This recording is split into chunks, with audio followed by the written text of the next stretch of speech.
Perkenalkan, nama saya Pablo Di Bataraja dengan NIM 234505135. Saya akan menjelaskan kode etik terkait advokat. Yang pertama itu ketentuan umumnya, menurut pasal 1 itu, advokat adalah orang yang berpraktek memberi jasa hukum baik di dalam maupun di luar pengadilan yang memenuhi persyaratan berdasarkan undang-undang yang berlaku, baik sebagai advokat, pengacara, penasihat hukum, pengacara praktek ataupun sebagai konsultan hukum. Yang B itu, klien adalah orang, badan hukum atau lembaga lain yang menerima jasa dan atau bantuan hukum dari advokat. Yang C, teman sejawat adalah orang atau mereka yang menjalankan praktek hukum sebagai advokat sesuai dengan ketentuan perundang-undangan yang berlaku. Yang D, teman sejawat asing adalah advokat yang bukan berkewarganegaraan Indonesia yang menjalankan praktek hukum di Indonesia sesuai dengan ketentuan perundang-undangan yang berlaku. Lalu yang E, Dewan Kehormatan adalah lembaga atau badan yang dibentuk oleh organisasi profesi advokat yang berfungsi dan berkewenangan mengawasi pelaksanaan kode etik advokat sebagaimana semestinya oleh advokat dan berhak menerima dan memeriksa pengaduan terhadap seorang advokat yang dianggap melanggar kode etik advokat. Lalu yang F, honorarium adalah pembayaran kepada advokat sebagai imbalan jasa advokat berdasarkan kesepakatan dan atau perjanjian dengan klien. Lalu yang bab 2 itu kepribadian advokat. Pasal 2, advokat Indonesia adalah warga negara Indonesia yang bertakwa kepada Tuhan Yang Maha Esa, bersikap satria, jujur dalam mempertahankan keadilan dan kebenaran dilandasi moral yang tinggi, luhur dan mulia, dan yang di dalam melaksanakan tugasnya menjunjung tinggi hukum, Undang-Undang Dasar Republik Indonesia, kode etik advokat serta sumpah jabatannya. Pasal 3 yang A, advokat dapat menolak untuk memberi nasihat dan bantuan hukum kepada setiap orang yang memerlukan jasa dan atau bantuan hukum dengan pertimbangan oleh karena tidak sesuai dengan alasan karena perbedaan agama, kepercayaan, suku, keturunan, jenis kelamin, keyakinan politik, dan kedudukan sosialnya. Yang B itu, advokat dalam melakukan tugasnya tidak bertujuan semata-mata untuk memperoleh imbalan materi, tetapi lebih mengutamakan tegaknya hukum, kebenaran dan keadilan. Lalu yang C itu, advokat dalam menjalankan profesinya adalah bebas dan mandiri, serta tidak dipengaruhi oleh siapapun dan wajib memperjuangkan hak-hak asasi manusia dalam negara hukum Indonesia. Yang D, advokat wajib memelihara rasa solidaritas di antara teman sejawat. E, advokat wajib memberikan bantuan dan pembelaan hukum kepada teman sejawat yang diduga atau didakwa dalam suatu perkara pidana atas permintaannya atau karena penunjukan organisasi profesi. F, advokat tidak dibenarkan untuk melakukan pekerjaan lain yang dapat merugikan kebebasan, derajat, dan martabat advokat. G, advokat harus senantiasa menjunjung tinggi profesi advokat sebagai profesi terhormat. Lalu yang H, advokat dalam menjalankan profesinya harus bersikap sopan terhadap semua pihak namun wajib mempertahankan hak dan martabat advokat. Yang I, seorang advokat yang kemudian diangkat untuk menduduki suatu jabatan negara tidak dibenarkan untuk berpraktek sebagai advokat dan tidak diperkenankan namanya dicantumkan atau dipergunakan oleh siapapun atau oleh kantor manapun dalam suatu perkara yang sedang diproses atau berjalan selama ia menduduki jabatan tersebut. Lalu kemudian ada bab 3, hubungan dengan klien. Pasal 4 A, advokat dalam perkara-perkara perdata harus mengutamakan penyelesaian dengan jalan damai. B, advokat tidak dibenarkan memberikan keterangan yang dapat menyesatkan klien mengenai perkara yang sedang diurusnya. Lalu C, advokat tidak dibenarkan menjamin kepada kliennya bahwa perkara yang ditanganinya akan menang. D, dalam menentukan biasanya honorarium, advokat wajib mempertimbangkan kemampuan klien. E, advokat tidak dibenarkan membebani klien dengan biaya-biaya yang tidak perlu. F, advokat dalam mengurus perkara cuma-cuma harus memberikan perhatian yang sama, seperti terhadap perkara untuk mana ia menerima uang jasa. G, advokat harus menolak mengurus perkara yang menurut keyakinannya tidak ada dasar hukumnya. H, advokat wajib memegang rahasia jabatan tentang hal-hal yang diberitahukan oleh klien secara kepercayaan dan wajib tetap menjaga rahasia itu setelah berakhirnya hubungan antara advokat dan klien itu. I. Advokat tidak dibenarkan melepaskan tugas yang dibebankan kepadanya pada saat yang tidak menguntungkan posisi klien atau pada saat tugas itu akan dapat menimbulkan kerugian yang tidak dapat diperbaiki lagi bagi klien yang bersangkutan, dengan tidak mengurangi ketentuan sebagaimana dimaksud dalam pasal 3 huruf A. J. Advokat yang mengurus kepentingan bersama dari dua pihak atau lebih harus mengundurkan diri sepenuhnya dari pengurusan kepentingan-kepentingan tersebut apabila di kemudian hari timbul pertentangan kepentingan antara pihak-pihak yang bersangkutan. Hak retensi advokat terhadap klien diakui sepanjang tidak akan menimbulkan kerugian kepentingan klien. Lalu berikutnya bab 4, hubungan dengan teman sejawat. Pasal 5 A. Hubungan antara teman sejawat advokat harus dilandasi sikap saling menghormati, saling menghargai, dan saling mempercayai. B. Advokat jika membicarakan teman sejawat atau jika berhadapan satu sama lain dalam sidang pengadilan, hendaknya tidak menggunakan kata-kata yang tidak sopan, baik secara lisan maupun tertulis. C. Keberatan terhadap tindakan teman sejawat yang dianggap bertentangan dengan kode etik, advokat harus diajukan kepada Dewan Kehormatan untuk diperiksa dan tidak dibenarkan untuk disiarkan melalui media massa atau cara lain. D. Advokat tidak diperkenankan menarik atau merebut seorang klien dari teman sejawat. Apabila klien hendak mengganti advokat, maka advokat yang baru hanya dapat menerima perkara itu setelah menerima bukti pencabutan pemberian kuasa kepada advokat semula dan berkewajiban mengingatkan klien untuk memenuhi kewajibannya apabila masih ada terhadap advokat semula. F. Apabila suatu perkara kemudian diserahkan oleh klien terhadap advokat yang baru, maka advokat semula wajib memberikan kepadanya semua surat dan keterangan yang penting untuk mengurus perkara itu, dengan memperhatikan hak retensi advokat terhadap klien tersebut. Bab 5 tentang sejawat asing, pasal 6. Advokat asing yang berdasarkan peraturan perundang-undangan yang berlaku menjalankan profesinya di Indonesia tunduk kepada serta wajib menaati kode etik ini. Bab 6 cara bertindak menangani perkara, pasal 7. A. Surat-surat yang dikirim oleh advokat kepada teman sejawatnya dalam suatu perkara dapat ditunjukkan kepada hakim apabila dianggap perlu, kecuali surat-surat yang bersangkutan dibuat dengan membubuhi catatan sains prejudis. B. Isi pembicaraan atau korespondensi dalam rangka upaya perdamaian antar advokat akan tetapi tidak berhasil, tidak dibenarkan untuk digunakan sebagai bukti di muka pengadilan. C. Dalam perkara perdata yang sedang berjalan, advokat hanya dapat menghubungi hakim apabila bersama-sama dengan advokat pihak lawan, dan apabila ia menyampaikan surat termasuk surat yang bersifat ad informandum, maka hendaknya seketika itu tembusan dari surat tersebut wajib diserahkan atau dikirimkan pula kepada advokat pihak lawan. D.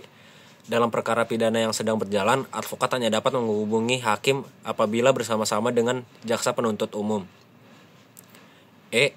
Advokat tidak dibenarkan mengajari dan atau mempengaruhi saksi-saksi yang diajukan oleh pihak lawan dalam perkara perdata atau oleh jaksa penuntut umum dalam perkara pidana. F. Apabila advokat mengetahui bahwa seseorang telah menunjuk advokat mengenai suatu perkara tertentu, maka hubungan dengan orang itu mengenai perkara tertentu tersebut hanya boleh dilakukan melalui advokat tersebut. G. Advokat bebas mengeluarkan pernyataan-pernyataan atau pendapat yang dikemukakan dalam sidang pengadilan dalam rangka pembelaan dalam suatu perkara yang menjadi tanggung jawabnya, baik dalam sidang terbuka maupun dalam sidang tertutup, yang dikemukakan secara proporsional dan tidak berkelebihan, dan untuk itu memiliki imunitas hukum baik perdata maupun pidana. H. Advokat mempunyai kewajiban untuk memberikan bantuan hukum secara cuma-cuma bagi orang yang tidak mampu. Lalu yang I. Advokat wajib menyampaikan pemberitahuan tentang putusan pengadilan mengenai perkara yang ia tangani kepada kliennya pada waktunya. Bab 7 ketentuan lain tentang kode etik, pasal 8. A. Profesi advokat adalah profesi yang mulia dan terhormat, dan karenanya dalam menjalankan profesi selaku penegak hukum di pengadilan sejajar dengan jaksa dan hakim yang dalam melaksanakan profesinya berada di bawah perlindungan hukum, undang-undang dan kode etik ini. B. Pemasangan iklan semata-mata untuk menarik perhatian orang adalah dilarang, termasuk pemasangan papan nama dengan ukuran dan atau bentuk yang berlebih-lebihan. C. Kantor advokat atau cabangnya tidak dibenarkan diadakan di suatu tempat dapat merugikan kedudukan dan martabat advokat. Lalu yang D. Advokat tidak dibenarkan mengizinkan orang yang bukan advokat mencantumkan namanya sebagai advokat di papan nama kantor advokat atau mengizinkan orang yang bukan advokat tersebut untuk memperkenalkan dirinya sebagai advokat. E. Advokat tidak dibenarkan mengizinkan karyawan-karyawannya yang tidak berkualifikasi untuk mengurus perkara atau memberi nasihat hukum kepada klien dengan lisan atau dengan tulisan. F. Advokat tidak dibenarkan melalui media massa mencari publisitas bagi dirinya dan atau untuk menarik perhatian masyarakat mengenai tindakan-tindakannya sebagai advokat mengenai perkara yang sedang atau telah ditanganinya, kecuali apabila keterangan-keterangan yang ia berikan itu bertujuan untuk menegakkan prinsip-prinsip hukum yang wajib diperjuangkan oleh setiap advokat. Lalu yang G, advokat dapat mengundurkan diri dari perkara yang akan dan atau diurusnya apabila timbul perbedaan dan tidak dicapai kesepakatan tentang cara penanganan perkara dengan kliennya. H. Advokat yang sebelumnya pernah menjabat sebagai hakim atau panitera dari suatu lembaga peradilan tidak dibenarkan untuk memegang atau menangani perkara yang diperiksa pengadilan tampil tepatnya terakhir bekerja selama 3 tahun semenjak ia berhenti dari pengadilan tersebut. Bab 8. Pelaksanaan kode etik. Pasal 9. A. Setiap advokat wajib tunduk dan mematuhi kode etik advokat ini. B. Pengawasan atas pelaksanaan kode etik advokat ini dilakukan oleh Dewan Kehormatan.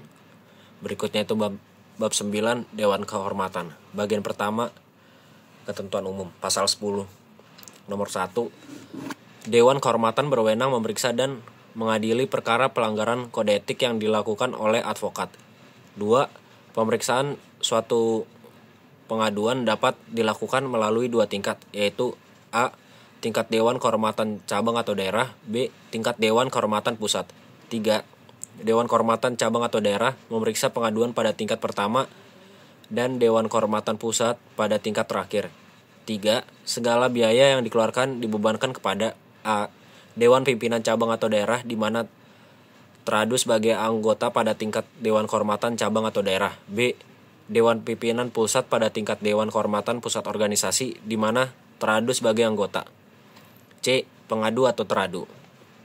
Lalu berikutnya itu bagian 2, pengaduan. Pasal 11. 1. Pengaduan dapat diajukan oleh pihak-pihak yang berkepentingan dan merasa dirugikan, yaitu A. Klien. B. Teman sejawat advokat. C. Pejabat pemerintah. D. Anggota masyarakat. E. Dewan Pimpinan Pusat Cabang Daerah. Dewan Pimpinan Pusat atau Cabang atau Daerah dari organisasi profesi di mana teradu menjadi anggota. 2. Selain untuk kepentingan organisasi, Dewan Pimpinan Pusat atau Dewan Pimpinan Cabang atau Daerah dapat juga bertindak sebagai pengadu dalam hal yang menyangkut kepentingan hukum dan kepentingan umum dan yang dipersamakan untuk itu. 3. Pengaduan yang dapat diajukan hanyalah yang mengenai pelanggaran terhadap etik advokat. Bagian ketiga, tata cara pengaduan. Pasal 12. 1. Pengaduan terhadap advokat sebagai teradu yang dianggap pelanggar kode etik advokat harus disampaikan secara tertulis disertai dengan alasan-alasannya kepada Dewan Kehormatan Cabang atau Daerah atau kepada Dewan Pimpinan Cabang atau Daerah atau Dewan Pimpinan Pusat di mana teradu menjadi anggota. 2. Bila mana di suatu tempat tidak ada cabang atau daerah organisasi, pengaduan disampaikan kepada Dewan Kehormatan Cabang atau Daerah terdekat atau Dewan Pimpinan Pusat. 3. Bila mana pengaduan disampaikan kepada Dewan Pimpinan Cabang atau Daerah, maka Dewan Pimpinan Cabang atau Daerah meneruskannya kepada Dewan Kehormatan Cabang atau Daerah yang berwenang untuk memeriksa pengaduan itu. 4. Bila mana pengaduan disampaikan kepada Dewan Pimpinan Pusat atau Dewan Kehormatan Pusat, maka Dewan Pimpinan Pusat atau Dewan Kehormatan Pusat meneruskannya kepada Dewan Kehormatan Cabang atau Daerah yang berwenang untuk memeriksa pengaduan itu baik langsung atau melalui Dewan Pimpinan Cabang atau Daerah. Bagian keempat, pemeriksaan tingkat pertama oleh Dewan Kehormatan Cabang atau Daerah. Pasal 13 1. Dewan Kehormatan Cabang atau Daerah setelah menerima pengaduan tertulis disertai surat-surat bukti yang dianggap perlu menyampaikan surat pemberitahuan selambat-lambatnya dalam waktu 14 hari dengan surat kilat khusus atau tercatat kepada teradu tentang adanya pengaduan dengan menyampaikan salinan atau kopi surat pengaduan tersebut. 2. Selambat-lambatnya dalam waktu 21 hari, pihak teradu harus memberikan jawabannya secara tertulis kepada Dewan Kehormatan Cabang atau Daerah yang bersangkutan disertai surat-surat bukti yang dianggap perlu. 3. Jika dalam waktu 21 hari tersebut teradu tidak memberikan jawaban tertulis, Dewan Kehormatan Cabang atau Daerah menyampaikan pemberitahuan kedua dengan peringatan bahwa apabila dalam waktu 14 hari sejak tanggal surat peringatan tersebut ia tetap tidak memberikan jawaban tertulis, maka ia dianggap telah melepaskan hak jawabnya. 4. Dalam hal teradu tidak menyampaikan jawaban sebagaimana diatur di atas dan dianggap telah melepaskan hak jawabnya, Dewan Kehormatan Cabang atau Daerah dapat segera menjatuhkan putusan tanpa kehadiran pihak-pihak yang bersangkutan. Dalam hal jawaban yang diadukan telah diterima, maka Dewan Kehormatan dalam waktu selambat-lambatnya 14 hari menetapkan hari sidang dan menyampaikan panggilan secara patut kepada pengadu dan kepada teradu untuk hadir di persidangan yang sudah ditetapkan tersebut. 6. Panggilan-panggilan tersebut harus sudah diterima oleh yang bersangkutan paling lambat 3 hari sebelum hari sidang yang ditentukan. 7. Pengadu dan teradu A. harus hadir secara pribadi dan tidak dapat menguasakan kepada orang lain yang jika dikehendaki masing-masing dapat didampingi oleh penasehat. B. Berhak untuk mengajukan saksi-saksi dan bukti. 8. Pada sidang pertama yang dihadiri kedua belah pihak, A. Dewan Kehormatan akan menjelaskan tata cara pemeriksaan yang berlaku. B. Perdamaian hanya dimungkinkan bagi pengaduan yang bersifat perdata atau hanya untuk kepentingan pengadu dan teradu dan tidak mempunyai kaitan langsung dengan kepentingan organisasi atau umum, di mana pengadu akan mencabut kembali pengaduannya atau dibuatkan akta perdamaian yang dijadikan dasar keputusan oleh Dewan Kehormatan Cabang atau Daerah yang langsung mempunyai kekuatan hukum yang pasti. C.